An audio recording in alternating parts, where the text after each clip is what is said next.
Attention! Uy, Ben, anong ginagawa mo? May maganda na ba ako? Aaurahan ko si Chip, oo, para hindi ako isali sa gera. Babush. Be, tagilid yung utong mo. Hoy, anong ginagawa mo? Nagsimula na yung gira. Sandali lang po, Chip. Naglalagay lang pong sunblock sa skincare ko, no? Hoy, wag ako. Alam kong hindi ka naka-rejuvenating set. Naka-RDL ka lang ng tigpa 46 sa palengke. Daddy! Ray gun! Hala mo, sagrat yun siya! Hindi niyo yata alam na isang anak na mapebos ang kinakalaban niyo, nagkamali kayo ng binangga. Hello, Daddy. I need equipment. Magpadala kayo ng laser na lipstick. Alabi, ang gagwapo ng mga kalaban. Yung isa, 8 packets of abs. Oh my God!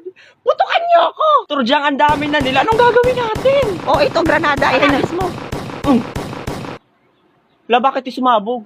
La, parang tanga, nakalimutan kong tanggalin yung pin. Oh my gosh! Napaka-bobo words mo talaga kahit kailan, Burlolo. You're very utak talang ka, ha? Manahimik ka, Turdyang. Akong bahala. Wait. Ay, wait lang. Pakibalik nga ng granada. Hagis